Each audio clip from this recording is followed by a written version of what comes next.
Hello students, आप सबका स्वागत है हमारे चैनल एप्टीट्यूड स्टडीज 2.0 में। देखिए, जैसे कि आप जानते ही हैं कि बीटीयूपी का जून 2025 का रिजल्ट अभी आउट हुआ है 2 दिन पहले। और इसमें इस बार जो है मेरिट लिस्ट भी निकाली गई है, जिसमें कि यूपी के पूरे टॉप 10 डिप्लोमा स्टूडेंट्स का नाम है। और उसी में जो पहले नंबर पे नाम आया है वो आदेश उपाध्याय हैं, जो कि इलेक्ट्रॉनिक्स फाइनल ईयर के छात्र थे, राजकीय पॉलिटेक्निक जौनपुर से। और हमारे एक दूसरे स्टूडेंट थे रवि, जो कि इनके सीनियर रहे हैं और राजकीय पॉलिटेक्निक जौनपुर से ही रहे हैं। तो उन्होंने तुरंत मैसेज करके मुझे बताया कि मैं आदेश को जानता हूँ, हमारे ही कॉलेज का है। तो मैंने कहा क्यों ना इनका जो है वो एक इंटरव्यू लेकर के हम बाकी छात्रों को भी बताएं कि इन्होंने किस तरीके से पढ़ाई करी, क्या इनका जीवन है, किस हिसाब से ये रहते थे, क्या इनकी आदतें थी, क्या चीजें थी। सारी कुछ जानकारियां हम आपके सामने इस वीडियो में लेकर के आए हैं। और ये खुद ही अपने मुंह से बताएंगे, अपने पूरे विचार अपने साझा करेंगे कि किस तरह से। और जो अभी बातचीत करके इनसे मैंने जाना है, इन्होंने कि सोशल मीडिया और उससे बिल्कुल भी दूर हैं, न किसी यूट्यूब चैनल, न किसी से, उससे किसी, इन्होंने केवल अपने नोट्स बनाए और उसी से पढ़ाई करके, जो स्कूल में पढ़ाया गया, टीचरों ने पढ़ाया, उसी को और अपने हिसाब से उसको स्टडी करके और इन्होंने ये सफलता प्राप्त की है। तो ये कहने का मतलब है, जिस बारे में मैं अक्सर कहता रहता हूँ, कि पढ़ने का केवल एकमात्र तरीका है हार्ड वर्क। अपने नोट्स बनाइए अपने हाथों से, जो कॉलेज में पढ़ाया जाए उसको पढ़िए। और अगर हेल्प चाहिए आपकी, तो अब हेल्प के लिए भी कई सारी चीजें हैं। आप मीडिया का, सोशल मीडिया का, यूट्यूब चैनल्स का और एआई का इतना ही सहारा लीजिए जितना कि आपके लिए जरूरी है। तो ये चीजें हम इन्हीं से जानेंगे। मैं बता दूं कि इनके 87.65% मार्क्स आए हैं। और 4 कंपनियों में इनका सिलेक्शन भी हो चुका है। अब ये इनके ऊपर है, ये किस में जाएंगे लेकिन ये इन्होंने कहा है कि ये अभी और फर्दर स्टडी करेंगे, बीटेक करेंगे। तो भगवान इनके जो भी इच्छाएं हैं उनको जरूर पूरा करें। तो आदेश उपाध्याय, आपका स्वागत है हमारे चैनल पर। Thank you sir. तो आदेश, सबसे पहले आप ये बताइए कि आप कहाँ के रहने वाले हैं, क्योंकि हम जैसा कि देख पा रहे हैं कि आप अपने गांव में हैं इस टाइम पे। तो किस गांव में हैं, और कॉलेज में का कितनी दूरी पर है आपका, आपके माँ बाप क्या करते हैं, ये चीजें थोड़ा सा हमें बताएं। सर मैं प्रयागराज से हूँ और मैंने अपनी हाई स्कूल और इंटरमीडिएट की जो कक्षाएं यहीं से पूरी की हैं। उसके बाद मैंने पॉलिटेक्निक एंट्रेंस एग्जाम दिया। मैंने ये तो नहीं सोचा था कि मैं आगे चल के पॉलिटेक्निक करूँगा, पर उसमें मेरे पास पॉलिटेक्निक करने का ऑप्शन आया, तो मैंने पॉलिटेक्निक में प्रवेश दिया और वहाँ पे पढ़ाई शुरू की। जब मैं वहाँ पे एडमिशन ले लिया था तो मुझे नहीं लगा था कि मैं पढ़ पाऊंगा। मुझे लग रहा था कि मुझे फर्स्ट ईयर पढ़ते पढ़ते किसी और चीज की तैयारी करनी चाहिए, उसके बाद इसको लीव अप कर देना चाहिए। पर उन दौरान पढ़ाई में मेरा इतना मन लगा कि फिर बाद में मुझे मन ही नहीं हुआ कि मैं इसको छोड़ूं, और मैंने अपनी पढ़ाई कंटिन्यू रखी और फिर सीधे पढ़ता गया। और फिर वहाँ के टीचर्स इतने गाइडफुल हैं और इतना अच्छा पढ़ाते हैं कि मुझे कभी लगा ही नहीं कि मुझे यहाँ से जाना चाहिए। मुझे तो अब भी नहीं लगता कि मैं वहाँ से अब पास आउट हो चुका हूँ और मुझे वहाँ पे ही पढ़ना चाहिए फिर। अच्छा, आपके पापा क्या करते हैं? Yes sir. सर मेरे पापा एक फार्मर है। मम्मी क्या करती हैं, माता जी? सर मम्मी तो हाउस वाइफ है। अच्छा अच्छा। और आपने एंट्रेंस दिया होगा यस सर। 2022 में? यस सर, मैंने 2022 में एंट्रेंस एग्जाम दिया था। ठीक। तो जब आप फर्स्ट ईयर में आए यहाँ पर, तो जैसा फर्स्ट ईयर में सब बच्चों को लगता है और होता भी है, मैंने देखा भी है कि सबसे जो कॉम्प्लिकेटेड सब्जेक्ट माने जाते हैं वो मैथ्स, फिजिक्स और केमिस्ट्री माने जाते हैं। इन 3 सब्जेक्ट्स की तैयारी आपने किस हिसाब से करी, क्योंकि इसी सब्जेक्ट्स में जो बैक लगती हैं वही बच्चों का पीछा जो है आगे तक नहीं छोड़ती हैं। तो इन सब्जेक्ट्स के लिए आपने क्या स्ट्रेटेजी ये अपनी? सर, मैथ्स का तो यही करना है कि हम जितना ज्यादा उसको प्रैक्टिस करेंगे उतना ज्यादा हमें आएगा। जो भी सवाल हैं उनको ज्यादा से ज्यादा प्रैक्टिस करना है, यही रूल रहता है मैथ्स का। जितना ज्यादा सॉल्व करेंगे उतना ज्यादा हमें आएगा। और फिर फिजिक्स का रहता है कि न्यूमेरिक, वैसे तो एग्जाम्स में न्यूमेरिकल्स उतने नहीं आते हैं और थ्योरी ज्यादा आती है, तो थ्योरी कॉन्सेप्ट पे और डेरिवेशंस पे ज्यादा फोकस करना चाहिए। और मेरा सबसे अच्छा मानना यही है कि जो कुछ हम पढ़ रहे हैं, अगर एक बार पढ़ा तो उसको लिखना जरूर चाहिए। हम जितना लिखें वो हमारे माइंड में उतना फिट होगा। तो मेरी यही स्ट्रेटजी रही है कि मैं जो चीज पढ़ता था उसको लिखता जरूर था। बिल्कुल बिल्कुल। और मैं देखता और हूँ मैं सबसे यही कहना चाहूंगा कि जो कुछ पढ़े उसको लिखे जरूर। बिल्कुल इसी क्योंकि बात। सर जो हम लोग का एग्जाम है वो रिटन होता है, तो हम्म, इफेक्टिव वहां पे तभी होगा जब हम राइट करेंगे हर चीज को। बिल्कुल सही बात है, क्योंकि यही चीज आज के जमाने में मैं देखता हूँ बच्चों में कि वो बच्चे जो हैं वो लिखने की बजाय पीडीएफ को स्टोर करना सही समझते हैं, या फिर सोचते हैं कि कुछ वीडियोस देख के यूट्यूब पे हम उससे सीख जाएंगे, या फिर मतलब किसी भी तरीके से। और कई बार तो मैंने देखा एग्जाम के टाइम भी बच्चे पूछते हैं कि इसकी पीडीएफ किसी के पास है, नोट्स की पीडीएफ किसी के पास है। और यही चीज जो है वो बच्चों को जो है वो पीछे की तरफ ढकेलती है। तो ये बहुत अच्छा एग्जाम्पल देखने को मिला आपके रूप में, यस सर। कि जो बच्चा जो है अपने आप पूरे नोट्स बनाता है और उसी से स्टडी करता है। अच्छा, तो फिर उसके बाद सेकेंड ईयर में जब आप यस आए, सर। तो सेकेंड ईयर में आपके जो कोर सब्जेक्ट्स थे इलेक्ट्रॉनिक्स के, उनकी प्रिपरेशन कैसे करी, और टीचर्स कैसे थे आपके फर्स्ट यस ईयर में सेकेंड ईयर में, उनके बारे में थोड़ा सर। सा बताएं। हमारे यहाँ जितने भी टीचर्स हैं वो सब बहुत अच्छा पढ़ाते हैं। और फिर समझाते इतना अच्छा है कि हमें कुछ अलग से यूट्यूब से पढ़ने की जरूरत नहीं होती है। और जो पढ़ाते हैं उसका नोट्स बनाने के लिए कहते हैं, उसकी प्रॉपर चेकिंग भी होती है ताकि हम लोग उसमें आगे बढ़ें। नहीं तो हम लोग अगर लापरवाही करेंगे तो हम ही फेल होंगे और हमारा ही नुकसान होगा। और हम लोग प्रॉपर नोट्स बनाते थे और सर से चेक भी कराते थे। और अगर इसमें कुछ कमी होती थी तो सर बताते भी हैं कि इसमें ये कमी है, अगर इसको इस तरह से लिखोगे तो तुम्हारे इस तरह से अच्छे मार्क्स आ पाएंगे। इसकी प्रॉपर गाइडेंस दी जाती है यहाँ पे। अच्छा, कुछ जो विशेष अच्छे टीचर लगते हो आपको, क्या उनके कुछ नाम बताएंगे आप? हाँ। Yes sir. Sir IAS Rampal sir थे। हम्म। अब वो वहां से रिजाइन दे दिए हैं। वो अब दिल्ली में हैं। वो मेरे फेवरेट टीचर रहे हैं अब तक के। और उनके अलावा भी जितने भी टीचर्स हैं, Nagendra Verma sir, Ranjit Kumar sir, Jaishankar sir, और रुपेश सर, और विजय प्रकाश मौर्य सर, विनय कुमार शुक्ला सर, ये सभी इतना अच्छा गाइड करते हैं सर कि हम लोग को किसी यूट्यूब चैनल की जरूरत ही नहीं है। ये बहुत अच्छी एक्स्ट्रा बात। लेवल का पढ़ाते हैं, एडवांस लेवल पे पढ़ाते हैं ताकि हम कंपटीशन की भी तैयारी कर सके। और कंपटीशन की गाइडेंस तो हमेशा देते हैं कि तुम ये बुक खरीद लो और इस कंपटीशन की तैयारी करो, तुम्हारे फ्यूचर में काम देगा। वहाँ पे कंपटीशन का हमेशा गाइडेंस दिया जाता है। ठीक ठीक, बहुत अच्छी बात है कि। और अच्छा, जैसे आप कह रहे हो नोट्स बना करके और टीचर से चेक भी करवाते थे, तो पूरी क्लास यस ऐसा सर। करती थी कि या कुछ ही बच्चे ऐसा थे जो करते थे? नहीं सर, जितने भी स्टूडेंट हैं सर खुद आके नोट्स चेक करते थे। हर एक बच्चे की नोट्स चेक करते हैं कि उसने किस तरह से लिखा है। और जो स्टूडेंट हमेशा प्रेजेंट रहते थे उनकी तो नोट्स चेक होगी। जो कभी कभी आते थे उनकी भी नोट्स चेक की जाती थी कि उन्होंने क्या लिखा है। और अगर किसी से हेल्प लेके लिखा है तो सही लिखा है या नहीं। और उनको भी गाइड किया जाता था कि तुम इस तरह से लिखो। बिल्कुल बिल्कुल, तो ये बहुत अच्छी बात आपने बताई। Yes sir. और इलेक्ट्रॉनिक्स के सब्जेक्ट्स में अब सेकेंड ईयर और थर्ड ईयर में जो आपने पढ़े हैं, आप बच्चों को बताना चाहें अगर, कि कौन सा सब्जेक्ट कितना कॉम्प्लिकेटेड होता है और किसकी तैयारी ज्यादा करनी चाहिए, कंपटीशन में कौन सा सब्जेक्ट ज्यादा पूछा जाता है, कुछ इस बारे में अगर बताएं आप। पर अगर इलेक्ट्रॉनिक्स से बात की जाए तो इसमें डिजिटल इलेक्ट्रॉनिक्स सबसे इम्पोर्टेंट सब्जेक्ट होता है। वो हर एग्जाम में पूछा जाता है, उसके बहुत सारे क्वेश्चन रहते हैं जो मैंने थर्ड सेमेस्टर में पढ़ा था और मुझे काफी इंटरेस्टिंग लगा था ये। और अगर इलेक्ट्रॉनिक्स के डिपार्टमेंट से हम बिलोंग कर रहे हैं तो उसके अलावा जो इलेक्ट्रॉनिक सर्किट्स एंड डिजाइन है और electronic circuit end devices subject है, ये भी बहुत इंपॉर्टेंट है। पर डिजिटल इलेक्ट्रॉनिक्स को मैं ज्यादा इम्पोर्टेंस देना चाहूँ क्योंकि ये वेदर हम किसी भी इलेक्ट्रिकल से बिलोंग कर रहे हो या मैकेनिकल, उन सब एग्जाम्स में भी ये आते हैं डिजिटल इलेक्ट्रॉनिक्स। और उसके बाद मैंने फोर्थ सेमेस्टर्स में प्रिंसिपल ऑफ कम्युनिकेशन इंजीनियरिंग पढ़ा है। और नेटवर्क फिल्टर्स एंड डिजाइन, ये दो सब्जेक्ट अपनी बहुत अहम भूमिका निभाते हैं। इनका इलेक्ट्रॉनिक्स में बहुत ज्यादा रोल है क्योंकि ये जो दो सब्जेक्ट्स हैं इलेक्ट्रॉनिक्स की नींव है। हमारे थर्ड ईयर के जो सब्जेक्ट हैं वो भी कम्युनिकेशन पे ही पूरे बेस्ड हैं। तो इनका नॉलेज तो होना ही चाहिए। और ये हम कंप्यूटर साइंस से पढ़ रहे हो या इलेक्ट्रिकल से पढ़ रहे हो, मैकेनिकल से पढ़ रहे हो, तो इसमें जो नेटवर्क फिल्टर्स एंड डिवाइसेस वाली जो सब्जेक्ट है ये काफी हेल्पफुल रहेगी और एग्जाम्स में भी काफी पूछे जाते हैं इससे क्वेश्चंस।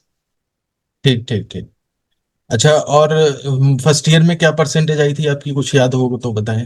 फर्स्ट ईयर के फर्स्ट सेमेस्टर की अगर बात करें तो फर्स्ट ईयर के फर्स्ट सेमेस्टर में मैंने 79 पॉइंट समथिंग स्कोर किया था। अगर ओवरऑल की बात करें तो मेरा 80.4 था। उसके बाद सेकेंड ईयर में मैंने 86 पॉइंट समथिंग स्कोर किया था ओवरऑल, दोनों सेमेस्टर में भी। थर्ड सेमेस्टर में भी मैंने 86 पॉइंट समथिंग स्कोर किया था और फिर फोर्थ में भी। फिफ्थ सेमेस्टर का जो रिजल्ट रहा है मेरा सबसे अच्छा रिजल्ट रहा और मेरे लिए काफी एक्सपीरियंस वाला भी रहा है। उसमें मैंने 91% स्कोर किया था। अच्छा, और फिर जो अब मेरी ओवरऑल परसेंटेज है वो 87.65। ठीक है। आप अपनी तीनों ईयर की मार्कशीट भी हमें दे दीजिएगा, हम आपकी जो बेसिक डिटेल्स हैं उन्हें हाइड कर देंगे और इसी वीडियो में डिस्प्ले भी कर देंगे। अच्छा, यस सर। नोट्स जो बनाते थे आप, वो केवल कॉलेज के उस पे भी बनाते थे या आपने सोशल मीडिया या कुछ एआई टूल्स का भी हेल्प लिया? सर जो नोट्स मैं बनाता था वो, अगर सर ने मुझे पीडीएफ प्रोवाइड किया है उसके बारे में, तो उससे हम लोग हेल्प लेते थे और फिर बुक की हेल्प लेते थे। अगर कोई ऐसा टॉपिक हुआ जो बहुत ज़्यादा कॉम्प्लिकेटेड लग रहा है, तो बहुत रेयर केस में हम यूट्यूब पे किसी चैनल से हेल्प लेते थे। और ये जैसे चैट जीपीटी है या गूगल जेमिनाई है, इनसे भी कुछ? हाँ सर, चैट जीपीटी सर बहुत हेल्पफुल है। इस पे कोई भी कंटेंट अगर हमें चाहिए तो इजी टू इजी लैंग्वेज में मिलेगा और स्टेप वाइज। और उस तरह का स्टेप अगर हम एग्जाम में लिख के आते हैं तो मार्क्स अच्छे मिलने के काफी चांसेस रहते हैं। मैंने एनर्जी कंजर्वेशन इसी से पढ़ा था, ये चैट जीपीटी से, पूरा चैट जीपीटी से पढ़ा था। और उसमें मेरे 43 मार्क्स आए थे। मुझे लगा नहीं था कि मैं उसमें उतना स्कोर कर पाऊंगा, क्योंकि मैंने काफी लेट से, एनर्जी कंजर्वेशन सब हल्के में लेते हैं उसको, मैंने उसकी पढ़ाई लेट से की थी। समथिंग एग्जाम के 3-4 दिन पहले से उसको पढ़ना शुरू किया था और चैट जीपीटी काफी हेल्पफुल रहा उसमें। हम्म। चैट जीपीटी में थोड़ी कमी बस यही है कि मुझे ब्लॉक डायग्राम उतना सही नहीं मिल पाता है, तो जो ब्लॉक डायग्राम एटसेट्रा होते हैं उनको हम गूगल से ले लें या कहीं बुक पे है तो बुक से ले लें, तो वहां से अच्छा होगा। है ना, बाकी कंटेंट चैट जीपीटी के स्टेप टू स्टेप बहुत अच्छे रहते हैं। बोलने और फिर सर मेरा मानना है कि जो बच्चे बुक के अलावा गाइड वाइड खरीदते हैं वो सब मुझे लगता है कि नहीं लेना चाहिए। हम्म। कोटन बैंक हुआ, क्योंकि उन सब में बहुत ही ज्यादा खराब लैंग्वेज लिखा होता है और उसमें ऐसा लगता है कि पूरी कथा लिख दी गई है, जो कि बिल्कुल सही नहीं रहता। उसमें लिखे गए आंसर्स भी सही नहीं होते हैं। तो जो बच्चे एग्जाम आने वाला रहता है उसको खरीद लेते हैं, फिर को रटते हैं, रट के बैठ जाते हैं, फिर उसको एग्जाम में पूरा डिट्टो लिख देते हैं। वो सही नहीं है। अगर हम खुद प्रॉपर नोट्स बनाए या किसी बुक को फॉलो करें या किसी प्रॉपर चैनल को भी फॉलो कर सकते हैं। चैनल तो हमारे लिए अच्छा ही है कि हम किसी चैनल को फॉलो कर रहे हैं तो वो भी हमें प्रॉपर गाइड ही करेंगे, तो वो ज्यादा अच्छा होगा हम सबसे। बिल्कुल बिल्कुल, यही बात मैं बच्चों को बताता रहता हूँ। कई बच्चे तो अब आजकल ऐसे हो गए हैं कि जो बुक्स खरीदते ही नहीं है, वो 2-3 महीने कुछ नहीं करेंगे और वेट करेंगे कि मार्केट में मॉडल पेपर कब आएंगे, और केवल वो मॉडल पेपर पर को यस सर। उससे पढ़ाई करना शुरू करते हैं। बहुत ही गलत आदत है, बहुत ही गलत बात है। आप बोर्ड्स में भले ही पास हो जाएं किसी तरह, बिल्कुल बैक वैक ला करके 2 साल में पास हो जाएं, लेकिन बाकी आगे जब आप कंपनीज में जाएंगे, जब आपको नॉलेज जीरो रहेगा, तो उसमें फिर आपको कोई फायदा नहीं मिलने का है। फिर ऐसे लोग कहते हैं कि डिप्लोमा बेकार है, कोई इससे जॉब अब नहीं लगती है। तो अच्छा, दूसरी बात अब ये बताइए कि अब चूंकि फाइनल ईयर में हैं आप, तो फाइनल ईयर में अब आपने कई कंपनीज में इंटरव्यू भी दिया होगा, और कौन कौन सी कंपनी है जिनमें कि आपका सिलेक्शन यस सर। है, और क्या फर्दर प्लानिंग है आपकी, कुछ इस बारे में थोड़ा सा बताएं। Yes sir. सर जो मैंने सबसे पहले इंटरव्यू दिया था वो मदर्शन का दिया था, वो गवर्नमेंट पॉलिटेक्निक कानपुर में जाके। और उसमें भी मेरा इंटरव्यू काफ़ी अच्छा रहा था। जो इंटरव्यू हम देते हैं वो बहुत हार्ड नहीं होता है, बहुत नॉर्मल सा होता है। बेसिक इंट्रोडक्शन होता है और फिर 1 से 2 क्वेश्चन पूछे जाते हैं। उसमें मुझसे इंट्रोडक्शन, फैमिली बैकग्राउंड पूछा गया था और फिर एक इलेक्ट्रोड क्यों यूज होता है ये क्वेश्चन पूछा गया था। जस्ट मैंने उसका आंसर रिप्लाई कर दिया था। इंटरव्यू देते समय, हाँ, अगर ग्रुप वाइज इंटरव्यू हो रहा है तो हमें किसी का भी वेट नहीं करना चाहिए। अगर हमें आंसर पता है तो हमें सबसे पहले आंसर देना चाहिए, नहीं तो हम पीछे रहेंगे तो हम डिस्क्वालीफाई हो जाएंगे। मैंने यही स्ट्रेटजी उसमें फॉलो की थी। 5 लोग का ग्रुप था और इंटरव्यू हो रहा था, तो मुझे जो भी पता था और जैसे ही उसमें एक्टिव रहना था मैंने वो चीज़ किया और फिर उसमें भी मैं सिलेक्ट हुआ। फिर उसके बाद मैंने सेकेंड इंटरव्यू जॉन डीरे का दिया था, वो ऑनलाइन इंटरव्यू था। और उसमें भी मुझसे बेसिक इंट्रोडक्शन, फैमिली बैकग्राउंड और प्रोजेक्ट के बारे में पूछा गया था कि आपने क्या प्रोजेक्ट्स बनाया फाइनल ईयर में। तो जस्ट मैंने जो प्रोजेक्ट बनाया था वो दी बताया, उसका डिस्क्रिप्शन दिया और उसी में से मैंने जो कंपोनेंट यूज़ किए थे उसके बारे में उन्होंने पूछा था बस। और उसमें भी मैं सिलेक्ट हो गया था। उसके बाद तीसरी जो कंपनी थी, मैंने टाटा पैसेंजर का दिया था, गवर्नमेंट पॉलिटेक्निक लखनऊ में जाके। और वहाँ पे भी बेसिक इंट्रोडक्शन था। और फिर मुझसे ये क्वेश्चन पूछा गया था कि आप किसी भी, क्या कहते हैं, ऊर्जा फैक्टर जिसको कहा जाता है, उसको आप कैसे इम्प्रूव कर सकते हैं, वो बेसिक क्वेश्चन पूछा गया था, उसका मैंने जवाब दिया था। और फिर बात रही एलएनटी की सर, तो एलएनटी मैंने ऑफ कैंपस दिया है। ऑफ कैंपस उसकी हायरिंग होती है, उसका मैंने ऑनलाइन असेसमेंट दिया है और फिर इंटरव्यू दिया है। और फिर उसके बाद सिलेक्शन प्रोसेस है, जाके वहाँ पे डीवी करानी है, फिर उसके बाद ज्वाइनिंग अगर मुझे ज्वाइन करनी है तो। फिर सर मेरा आगे का प्लान बीटेक का है, तो मैं बीटेक ही करूँगा। अच्छा अच्छा, तो बहुत अच्छी बात है कि आप अपने हायर यस सर। एजुकेशन को और हायर ऊपर ले जाना चाहते हैं। और उसके बाद जाहिर सी बात है जॉब अपॉर्चुनिटीज और अच्छी अच्छी मिलेंगी। तो कोई कॉलेज अभी सेलेक्ट किया है या अभी प्रोसीजर में है? हाँ सर। हाँ सर, मैंने टारगेट किया है। मैंने एकेटीयू के अंडर में आने वाला एक कॉलेज है, आईआईटी लखनऊ, उसको मैंने टारगेट किया है फिलहाल के लिए, मैं वहीं जाना चाह रहा हूँ।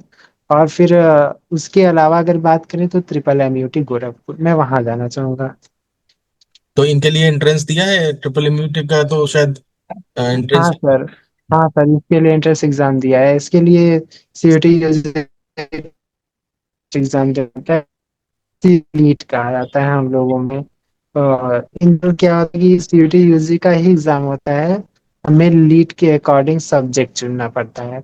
उसी के अकॉर्डिंग मैंने सब्जेक्ट चुना था, और इस बार का जो सब्जेक्ट रहा है, तीन सब्जेक्ट, तो जनरल टेस्ट और मैथमेटिक्स रहता है, और फिर sir computer science. Engineering graphics पहले होता था, जो कि अब हटा दिया गया है, उसकी हम्म जगह पे कंप्यूटर साइंस लेना होता है। तो मैंने भी कंप्यूटर साइंस की भी पढ़ाई की, मेरा कंप्यूटर साइंस में काफी इंटरेस्ट रहा है।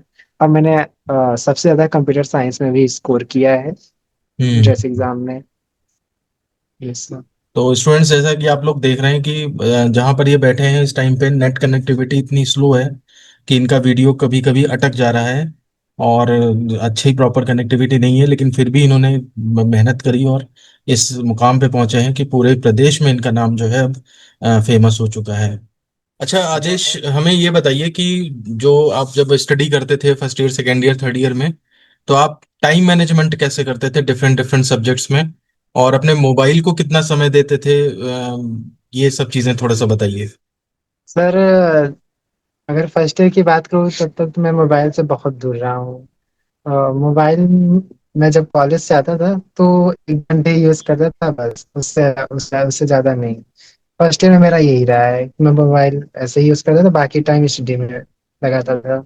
और फिर जो मेरा सेकेंड ईयर का टाइम मैनेजमेंट रहा है, वो उसमें मैंने थोड़ा सा सोशल मीडिया पे एक्टिव होना शुरू किया है, उसमें मैंने यानी चैट जीपीटी, गूगल से काफी स्टडी मटेरियल्स और यूट्यूब से लेक्चर हुआ, मैं अटेंड करना शुरू किया। और फिर थर्ड ईयर में मैंने ज़्यादा यूज़ किया, क्योंकि थर्ड ईयर में पीडीएफ ज़्यादा। सर मेरा जो सेकेंड ईयर से स्ट्रेटजी रहा है कि हर सब्जेक्ट टाइम मैनेजमेंट करना, मेरा तो ये रहा है कि जो कॉलेज में पढ़ाया गया है, जिस सब्जेक्ट में अगर मेरा वो कॉन्सेप्ट क्लियर है, तो उसमें मैं ज़्यादा टाइम नहीं दूंगा। और जो बचे हुए चीज़ें हैं, उनको मैं फ्री टाइम में, जो मेरा बचा हुआ समय है, जैसे कॉलेज जाने के बाद मैं हॉस्टल पे रह रहा हूँ या रूम पे रह रहा हूँ, तो वहाँ पे मेरा अपना काम खत्म करने के बाद उसको पढ़ना है। और मेरा हमेशा से यही फंडा रहा है कि मैं जितने भी सब्जेक्ट हैं, मैं पहले एक सब्जेक्ट फाइनल कर लेता हूँ, फिर उसके बाद दूसरा स्टार्ट करता हूँ। मैंने एक सब्जेक्ट पूरा पढ़ लिया, मेरा वो कंप्लीट हो गया, तैयार हो गया, दूसरा शुरू करूंगा। दूसरा कंप्लीट हुआ, तीसरा, ऐसे ही मेरा लगा रहता है। और ऐसे ही मेरे सारे सब्जेक्ट अगर तैयार हो जाते हैं, तो मैं क्या करता हूँ, उसको बार बार रिवाइज करता हूँ। एक एक बार हो गया, दूसरी बार रिवाइज करूंगा, जितना ज्यादा हो सके मैं उतना ज्यादा रिवाइज करता हूँ। क्योंकि जितना ज्यादा हम उस पर प्रैक्टिस करेंगे, उतना ज्यादा हमारे लिए अच्छा होगा, उतना ज्यादा हमारे माइंड में फिट होगा, और हम उतना अच्छा एग्जाम में लिख पाएंगे। यही सर रहा है। और टाइम मैनेजमेंट की बात करें, इसकी जो गाइडेंस है सर, अ, मेरे कॉलेज में अनुराधा मैम है, उनसे मुझे टाइम मैनेजमेंट की बहुत गाइडेंस मिली है। वो मुझे प्रॉपर गाइडेंस करती रहती हैं, अब भी मुझे वो गाइडेंस करती रहती है कि तुम्हें हमेशा सिंप्लिसिटी बनाए रखनी है, हम्बलनेस अपना बनाए रखना है, और अपने काम को में लगे रहना है, अपने रास्ते से भटकना ही है, जैसे हो वैसे ही रहना। मुझे हमेशा ऐसा ही कहती थी और मैंने उसे सिंपल फॉलो किया और अपने काम में हमेशा लगा रहा। नहीं, सिंप्लिसिटी तो तुम्हारी बातों में, तुम्हारे व्यवहार में, तुम्हारे बोलने के तरीके में सिंप्लिसिटी दिखती है, साफ साफ दिखती है। और पहले मैं इन बच्चों को बता दूं कि इनका इंटरव्यू पहले ये कमरे के अंदर दे रहे थे, लेकिन नेट कनेक्टिविटी बार बार डिस्टर्ब हो रही थी, तो इसलिए ये बाहर आए हैं। और बाहर कमरे के आके भी हालांकि इतना अच्छा नेट नहीं चल रहा है, बीच बीच में इनकी वीडियो अटक जा रही है, लेकिन खैर आवाज आ रही है, तो उसी से आप लोग काम चला लीजिएगा। और मैं एक डाउट मेरा यह है कि आपने कहा कि मैं सब्जेक्ट जो है वो एक खत्म हो जाता था फिर दूसरा पढ़ता था, तो ऐसे तो एक सब्जेक्ट खत्म होने में तो लगभग 15-20 दिन लग सर जाते होंगे, तो दूसरा सब्जेक्ट उतनी देर में पढ़ते ही नहीं थे? नहीं सर, सर मेरे लिए वो सब स्ट्रेटजी फॉलो नहीं हुई है कभी भी। मेरा ये रहा है कि मैंने पहले भी बताया कि जो कॉन्सेप्ट मेरा सब कॉलेज में पढ़ाया जाता है इतना अच्छा कि कॉन्सेप्ट क्लियर हो जाता है।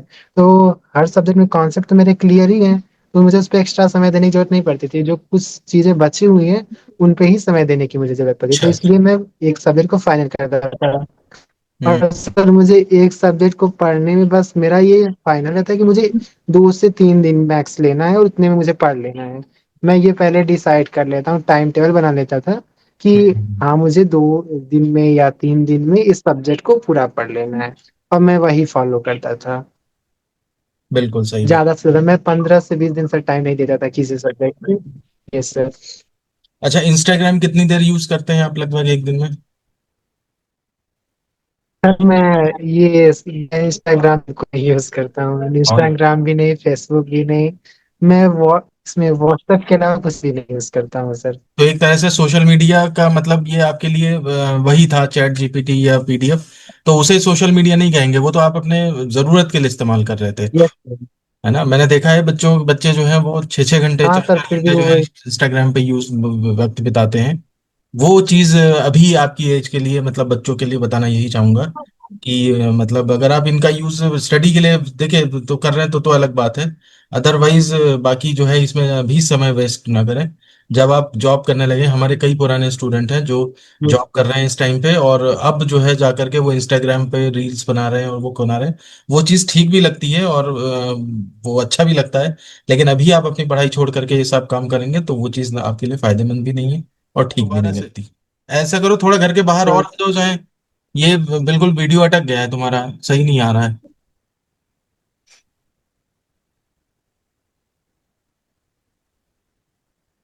अब फोटो चेंज हुई है बस, लेकिन वीडियो अभी ऑन नहीं हुआ है।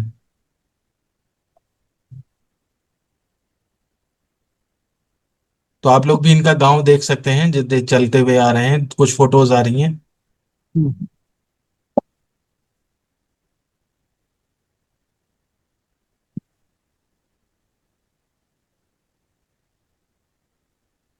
अब इसमें मुझे लग रहा है नेट तो हमें हर जगह वैसे ही आ रहा है, वीडियो आपका कंटिन्यूअस नहीं चल पा रहा है, इमेजेस ही आ रही हैं अलग अलग ये।